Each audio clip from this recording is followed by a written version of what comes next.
প্রিয় শিক্ষার্থীবৃন্দ, আজকের এই অনলাইন ক্লাসে তোমাদের সকলকে স্বাগত জানাই। আমি লিপি দেবনাথ, সহকারী শিক্ষক, Bangla, Saint Nicholas school and college, নাগরিক আলীগঞ্জ, গাজীপুর। পাঠ পরিচিতি, শ্রেণী নবম দশম, বিষয় বাংলা, ব্যাকরণ। আজকের পাঠ প্রতিবেদন। বিষয় একটি মর্মান্তিক সড়ক দুর্ঘটনার বিবরণ দিয়ে প্রতিবেদন।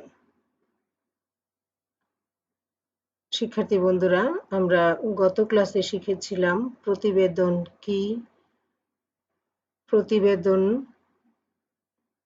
রচনার বৈশিষ্ট্য, প্রতিবেদনের প্রকারভেদ,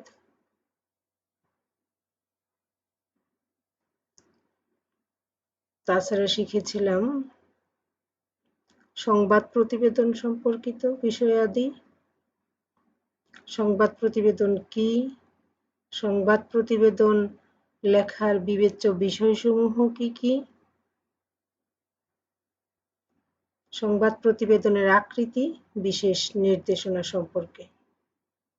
শিক্ষার্থী বন্ধুরা, আমরা আজকের যে বিষয় সড়ক দুর্ঘটনার বিবরণ দিয়ে প্রতিবেদন, এবার আমরা সেই প্রতিবেদনটি আজকের ক্লাসে শিখব। শুরুতেই প্রতিবেদনের শিরোনাম: মাইক্রোবাসকে ট্রেনের ধাক্কা, বরকনে সহ নিহত 9। উল্লাপাড়া, সিরাজগঞ্জ প্রতিনিধি, 17 জুন 2018। সিরাজগঞ্জের উল্লাপাড়ায় ট্রেনের ধাক্কায় একটি মাইক্রোবাসের 9 যাত্রী নিহত হয়েছেন। আহত হয়েছেন 3 জন। সলপ রেল স্টেশনের আধা কিলোমিটার উত্তরে অরক্ষিত একটি লেভেল ক্রসিংয়ে সোমবার সন্ধ্যায় এ দুর্ঘটনা ঘটে। মাইক্রোবাসটি একটি বিয়ের অনুষ্ঠান থেকে বরকনে নিয়ে ফিরছিল। এলাকাবাসী, ফায়ার সার্ভিস ও পুলিশ সূত্রে জানা যায়, সন্ধ্যা 6:30টার দিকে রাজশাহী থেকে ঢাকাগামী পদ্মা ট্রেনটি দ্রুত গতিতে সলপ রেল স্টেশন হয়ে যাচ্ছিল। ঠিক এ সময় রেল স্টেশনের আধা কিলোমিটার উত্তরে অরক্ষিত লেভেল ক্রসিং দিয়ে মাইক্রোবাসটি পার হচ্ছিল। রেল লাইন পার হওয়ার আগেই ট্রেনটি মাইক্রোবাসটিকে সজোরে ধাক্কা দেয়। ট্রেনটি মাইক্রোবাসটিকে প্রায় আধা কিলোমিটার দূরে ঠেলে সাহিকুলা গ্রামের কাছে নিয়ে যায়। এ সময় গ্রামের লোকজন ট্রেনটিকে অবরোধ করে রাখে। উল্লাপাড়া ফায়ার সার্ভিস, থানা পুলিশ ও স্থানীয়রা উদ্ধার কাজে এগিয়ে আসেন। উল্লাপাড়া থানার ভারপ্রাপ্ত কর্মকর্তা ও উল্লাপাড়ার ফায়ার সার্ভিসের স্টেশন মাস্টার জানান, সদর উপজেলার কান্দাপাড়া গ্রামের মনোয়ার হোসেনের ছেলে আনোয়ার হোসেনের সাথে উল্লাপাড়ার এনায়েতপুর গ্রামের আব্দুল ওহাব শেখের মেয়ে শরীফা খাতুনের বিয়ে সম্পন্ন হয়। বিয়ে শেষে নববধূ সহ 12 জন মাইক্রোবাসে করে ফিরছিলেন। পথে তারা দুর্ঘটনার শিকার হন। এর ফলে ঘটনাস্থলেই কমপক্ষে 9 জন মারা যান। আহত হন ট্রেনের আরোহী সহ কমপক্ষে 10 জন।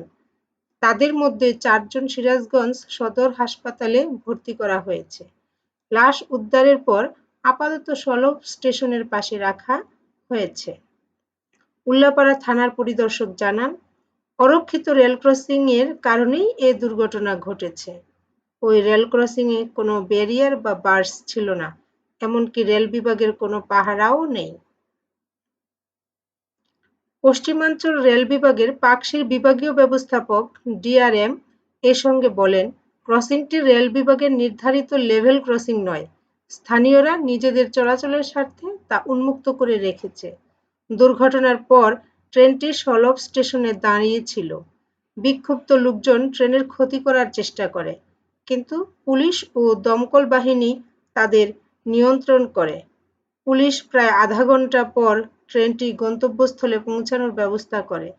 এলাকাবাসী এই লেভেল ক্রসিংয়ে একজন কর্মী নিয়োগ করার দাবি করেছেন। শিক্ষার্থী বন্ধুরা, তোমরা নিশ্চয়ই এতক্ষণ প্রতিবেদনটি ভালোভাবে লক্ষ্য করেছ।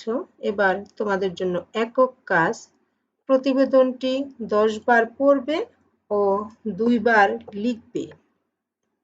বাড়ির কাজ, বাড়িতে বসে সড়ক দুর্ঘটনার বিবরণ দিয়ে প্রতিবেদনটি খাতায় লিখবে।